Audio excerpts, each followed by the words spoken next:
So I wanted to share some things with you guys from my resolution therapy program. And the reason I feel like led to do this is because I understand and realize that a lot of you will probably not be my clients, and that's fine. But I still don't want to withhold this information because I know that the universe will take care of me and the people who are for me will be for me. But just something to put out there and just have you think about. I just want to just kind of give you some hope and potentially some direction.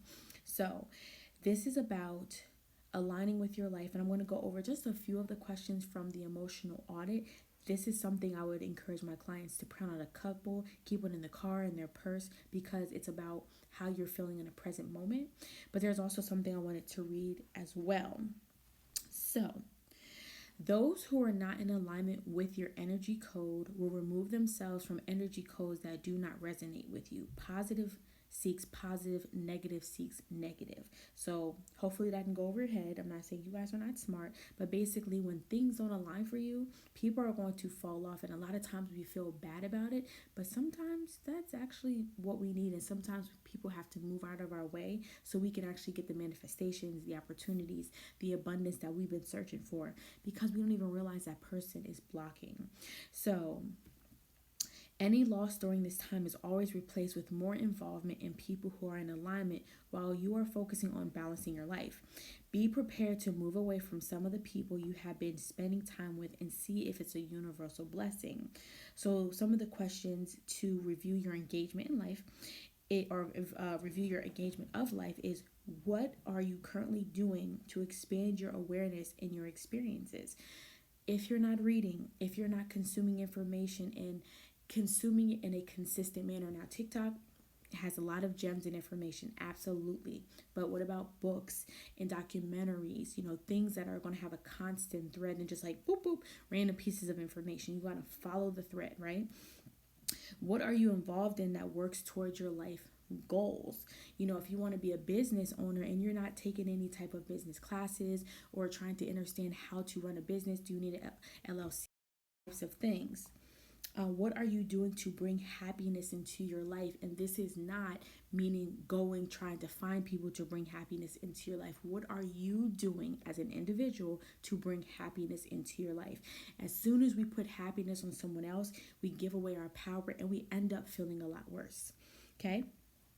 What are you doing to initiate balance in your life? Sometimes we can go hard in one direction and we neglect the other side. So, how are you finding balance? And if you're not, we're not judging ourselves. We're going to go out there and find that balance.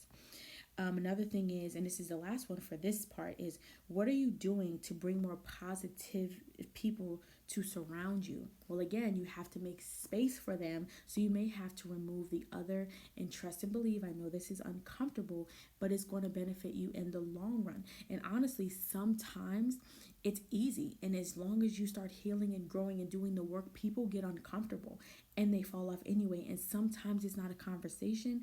We're in the era of ghosting. People would just fall off, and that makes it so much better. But you have to be doing those things that will push the negative people out of your way in hopes that you may not have to have a conversation about it.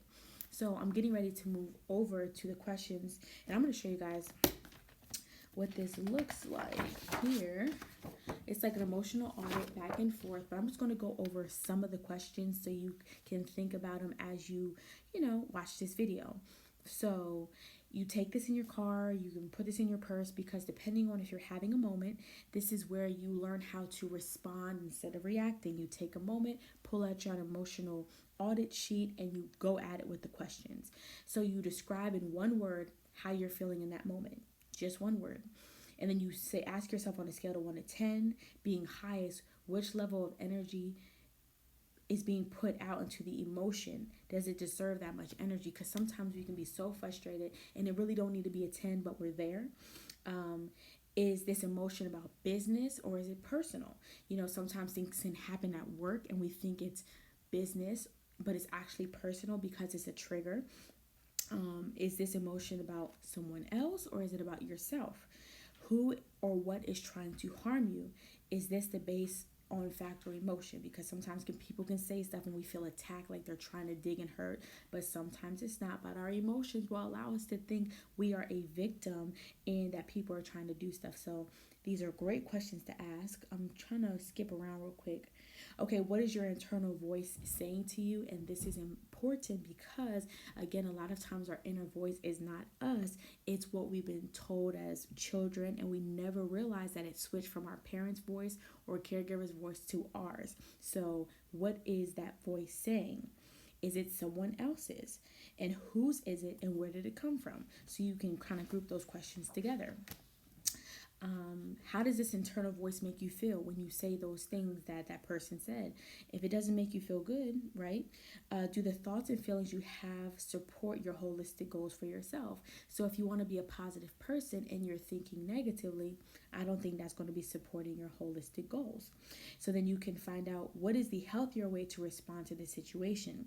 What is the healthier emotion? So I also work with the book by Ina Segal, Secret Language of the Body, and we talk about the unhealthy emotion, and I also tell you on the other side what other emotions that you need to work with, or you should work with. I hate saying should, but you could, what healthy emotions you can use to combat or balance that negative emotion. So next question, are you empowered to make different choices or feel powerless? If powerless, why do you feel that way, and is it based on fact or emotion? What would you change if you decided to respond versus react and didn't have so much emotional ups and downs? And what are some ways you can balance your emotions in times of flare up?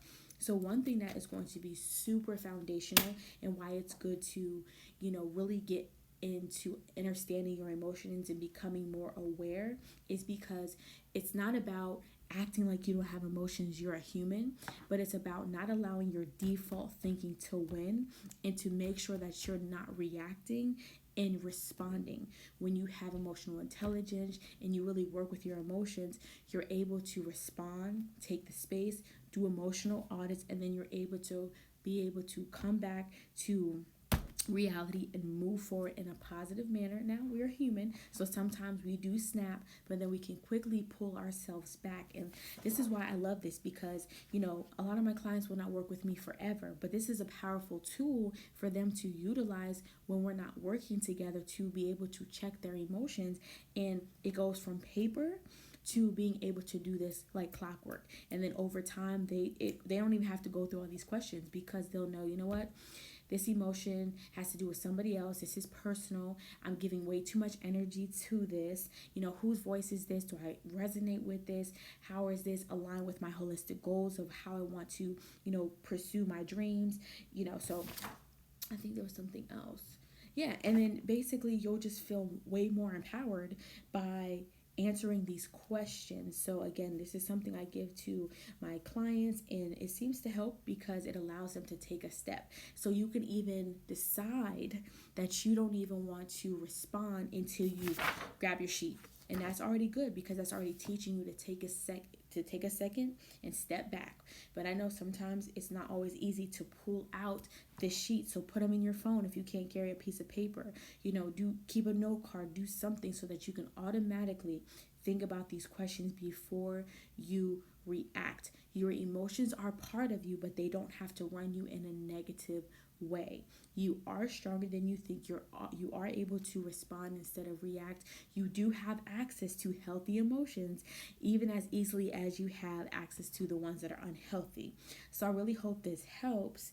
And yeah, I'm definitely going to try to figure out a way that I can even just provide this resource for those of you who aren't my clients. But save this video, go back. I literally went through all the questions for the most part. Oh, except for one. I'll give you this one too. It says, are you catastrophizing and saying negative statements that steal your power or hopelessness? Other than that, you have all the questions. So save this video and go through the questions and make your own little title for it. It don't have to be emotional audit. Just think of something that would help you catch yourself before you go ahead and snap.